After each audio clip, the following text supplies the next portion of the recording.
Hello everyone, मैं हूं अनीस और आप देख रहे हो मार्वेलस एजुकेशन। आज की वीडियो में मैं एक बहुत ही बड़ा कंफ्यूजन स्टूडेंट्स के अंदर जो रहता है उसे मैं दूर करने वाला हूं कि क्या मुझे EDUCAT का जो है बुक बाय करना चाहिए या फिर नहीं।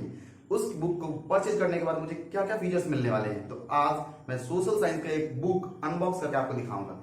ये बुक जो है हमने अपने स्टूडेंट्स के लिए मंगवाया है, उसके अंदर जितने फीचर्स है मैं उस बुक को देख सकता हूँ। तो अगर आप परचेज करने के लिए प्लान कर रहे हो तो आप इस वीडियो को लास्ट तक जरूर देखो। तो चलो ज्यादा टाइम वेस्ट ना करते हुए स्टार्ट करते हैं आज का ये वीडियो।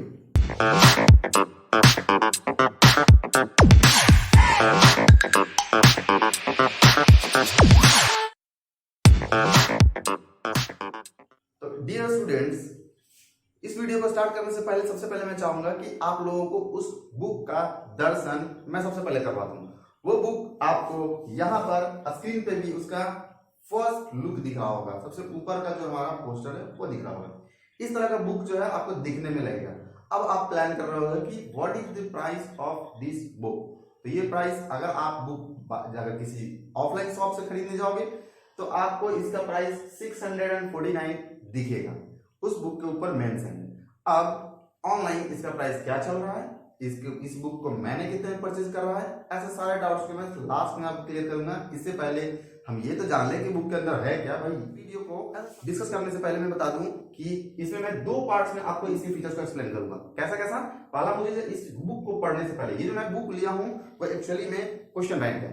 इसमें आपको सैंपल पेपर्स नहीं मिलने वाले। 3 घंटे के पेपर्स जो बनाए जाते हैं वो किस तरीके से आने वाले हैं उस तरह का आपको नहीं मिलने वाला है। आपको हर एक चैप्टर वाइज आपको सारे के सारे मिलेंगे। चैप्टर वाइज एक चैप्टर पढ़े, उससे रिलेटेड क्वेश्चंस बनाए, फिर चैप्टर्स पढ़े, क्वेश्चंस बनाए, ऐसे आपको फॉर्मेट में मिलने वाला है। इसको अपन क्वेश्चन बैंक कर रहे हैं। क्वेश्चन बैंक जो है इसमें दो तरह के फीचर्स दिए हैं। पहला आपको थियरी पोर्शन मिलेगा एंड सेकंड वाली कुछ प्रैक्टिस के लिए क्वेश्चंस मिलेंगे। इसने बुक के कवर पेज पे जो दे रखा है, जो कि मैं आपको दिखा दूं, ये बुक के कवर पेज पे दो फीचर्स इसने दे रखे हैं, थियरी और दूसरा प्रैक्टिस। इसने जो दे रखा है मैं इस आधार पे आपको एक्सप्लेन नहीं कर रहा हूं। इस बुक के अंदर इसने जो इसके ऊपर लिख रखा है वो किसी काम का नहीं है। उसको देखने के बाद आपको इस बुक के अंदर का बहुत सारा फीचर्स समझ नहीं आएगा। मैं आपको A to Z बुक के अंदर देखकर सारी चीजें एक्सप्लेन करता हूं कि क्या क्या चीजें आपको इस बुक को पढ़ने के बाद मिलने वाला है। तो अभी जैसा कि देख सकते हो कि CBSE ने भी सैंपल पेपर लॉन्च कर दिया है। उसके क्वेश्चन के आधार पर क्या ये मैच करता है या फिर नहीं। तो थियरी पोर्शन अगर जब आप किसी चैप्टर को स्टार्ट करोगे, चैप्टर को स्टार्ट करते के साथ जैसे मैं एक स्टार्ट करके आपको चैप्टर दिखाता हूँ। सबसे स्टार्टिंग में जो ये हिस्ट्री का दिया है, जैसे मैं यहां देख सकता हूं कि हिस्ट्री में सबसे पहला चैप्टर मुझे निकल रहा है कौन सा, the rise of nationalism in Europe. First chapter मुझे यहां ओपन होकर है, जो कि एनसीईआरटी के बुक्स में भी है। एनसीईआरटी के बुक्स में जो जो लाइंस दिए हैं उस सारे लाइंस को एक सिस्टमेटिक और इजी वर्ड्स में इसने अपने तरीके से एक्सप्लेन कर रखा है। सबसे पहला पेज पे आपको कुछ टॉपिक्स नोट्स दिखेंगे। इसमें ये आपको बताएगा कि पूरा चैप्टर में मतलब कंटेंट होगा हमारे लिए। जैसे इस चैप्टर में इसमें देख रहे हैं 1 2 3 4 5 6 और 7, टोटल 7 टॉपिक्स में इसने क्लासिफाई कर दिया है कि 7 टॉपिक्स अपने माइंड में आप ये मैप बना लो कि 7 टॉपिक्स इस चैप्टर में पढ़ना है। तो सबसे ऊपर आपको एक कंटेंट मिलेंगे टॉपिक का कि इस चैप्टर में मुझे कौन कौन टॉपिक्स पढ़ने हैं। टॉपिक्स को पढ़ने के लिए यहाँ पे एनसीईआरटी के बुक में जितनी चीजें हैं उसको नोट्स के फॉर्म में आपको देंगे। पूरा का पूरा लाइन आपको नहीं पढ़ाएगा, ये नोट्स के फॉर्मेट में प्रेजेंट कर दिया है इस बुक के अंदर। अब इसके आगे जब आप हर एक चैप्टर्स को जैसे जैसे आप कवर करने चलोगे, जैसे मैंने इस बुक को आगे इसे कंटिन्यू किया, तो कंटिन्यू करने के बाद मुझे यहाँ दिख रहा है मुझे टॉपिक नंबर 1, जो यहाँ पर मुझे टॉपिक्स जो दे रखे थे उसमें से पहला टॉपिक मुझे स्टार्ट कर रहा है। स्टार्ट करने के बाद यहाँ लर्निंग ऑब्जेक्टिव्स और साथ ही में उसके आउटकम्स दे रखे हैं और कुछ इसने समझाया। समझाने के बाद मुझे एक दो क्वेश्चन सिर्फ दे रहे हैं जो कि या तो CBSE ने पहले पूछ रखा है, मतलब PYQ, या फिर एनसीईआरटी के बुक में ऑलरेडी क्वेश्चन दे रखे हैं। इस टॉपिक के आधार पे मुझे यहाँ पर कुछ क्वेश्चंस दे रहे हैं और क्वेश्चन देने के बाद फिर टॉपिक नंबर 2 पर जंप कर रहा है। 2 नंबर क्वेश्चंस को टॉपिक हमें पढ़ने के बाद फिर क्वेश्चंस मुझे मिलेंगे, उन क्वेश्चंस का कुछ एक्सप्लेनेशन मिलेगा। वो भी क्वेश्चन मुझे दिख रहा है जैसे कि एनसीईआरटी के बुक का है 2020, 2017 और 2015 में पूछे गए क्वेश्चन थे। ऐसे करके हर एक टॉपिक आपको कवर करते जाएंगे, टॉपिक साथ में 2-4 क्वेश्चन कवर करते चलेंगे।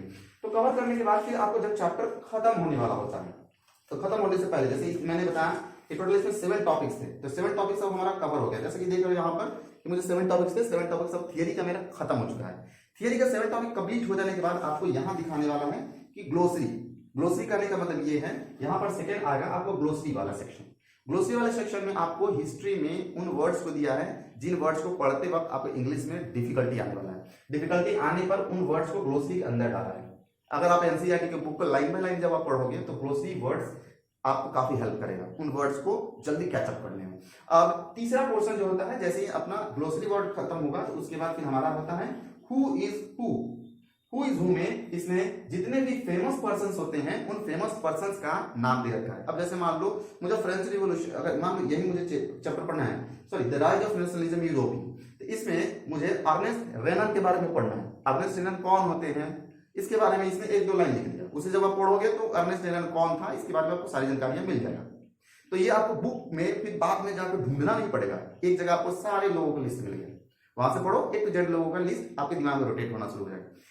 अगला फीचर जो है इसका फोर्थ नंबर इसने दे रखा है हु सेड व्हाट, जिससे काफी सारे सवाल पूछे जाते हैं और सैंपल पेपर में उसने एक क्वेश्चन डाल रखा है। इसमें हु सेड व्हाट, किसने क्या कहा। जैसे बड़ा फेमस क्वेश्चन है हमारा, बच्चे लोग भी पूछा करते हैं कि तुम मुझे खून दो मैं तुम्हें आजादी दूंगा, ये किसने पूछ रखा था। तो इस ऐसे क्वेश्चंस का आंसर अगर आपको जानना है कि हर एक चैप्टर्स में कौन किसने क्या पूछा था, ये सारा चीज आपको एक जगह मिल जाएगा, ढूंढना नहीं पड़ेगा बुक में। बुक्स में तो लिख रखे हैं एनसीईआरटी में, लेकिन वो ढूंढना थोड़ा डिफिकल्ट हो जाता है, ये भी आपको सेपरेट करके दे रखा है।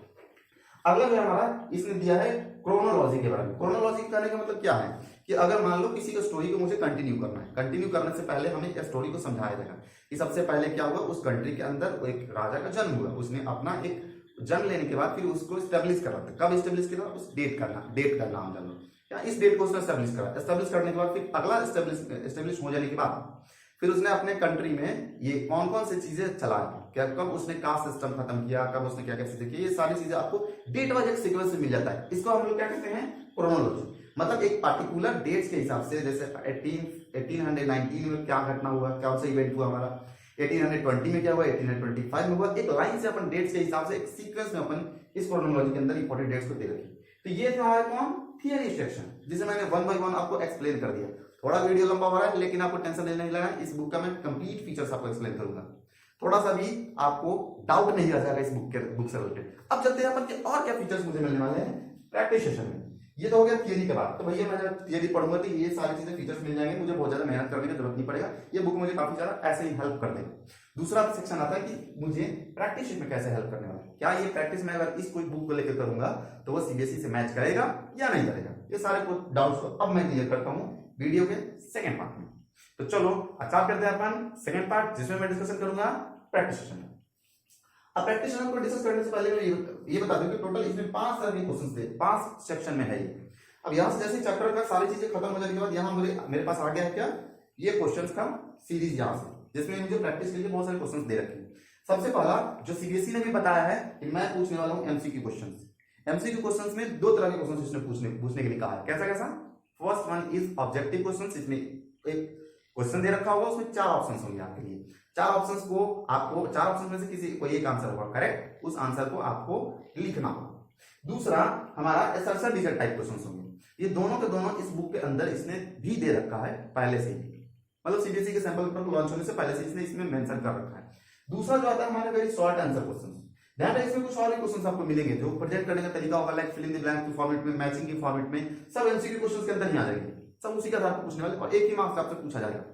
दूसरा जो आता है हमारा वेरी शॉर्ट आंसर क्वेश्चंस में, वेरी शॉर्ट आंसर क्वेश्चंस में भी इसके अंदर बुक के अंदर दे रखे हैं। और कैसा, short answer questions, long answer questions और टॉपर्स कंटेंट, ये सारे इस तरीके के फॉर्मेट में आपको इसके अंदर क्वेश्चंस मिल जाते हैं, जिसे मैं दिखाता हूं।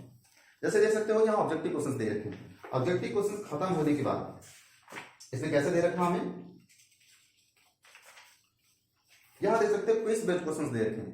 फर्स्ट चैप्टर में मुझे टोटल 6 to 7 क्वेश्चंस दे रखे हैं, ओके।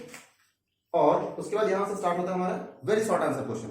इस तरीके से आपको सारे हर तरह का कंटेंट इसके अंदर दे रखा है। लास्ट आता है हमारा toppers content. What is toppers content, तो टॉपर्स कंटेंट वो कंटेंट है जिसके अंदर अगर किसी आंसर को लिखा जाना है तो ये तो इसके एक्सपर्ट्स ने लिख रखे हैं। लास्ट में इसने दे रखा है कि अगर कोई टॉप करता है 2020 का, 19 का, 16 का, तो उसने अपने आंसर को उन सवालों का किस तरीके से दे रखा है। जो फेमस क्वेश्चन है हर एक चैप्टर्स का, सिर्फ उन्हीं क्वेश्चन का टॉपर्स कंटेंट दे रखा है इस बुक के अंदर, जिसका मैं नजारा एक बार दिखा देता हूँ कि किस तरीके से आपको टॉपर्स कंटेंट दिखने वाला है। बिल्कुल उनके हैंड राइटिंग में ही आपको दिखता है वो आंसर्स। सॉरी,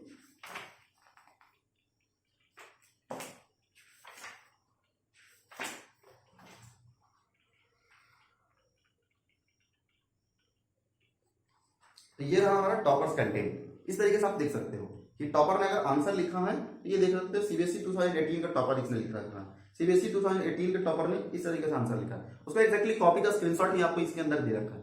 तो ये था हमारा वीडियो ऑन द टॉपिक कि ईडू कार्ड का जो बुक है, क्वेश्चन बैंक है, वो किस तरीके का है, जिसमें मैंने आपको सारे फीचर्स इसके एक्सप्लेन कर दिए। अब आता है हमारा बात कि इसका प्राइस क्या है, क्या हमें इसे परचेज करना चाहिए या फिर नहीं करना चाहिए, ऐसे क्वेश्चन के लिए।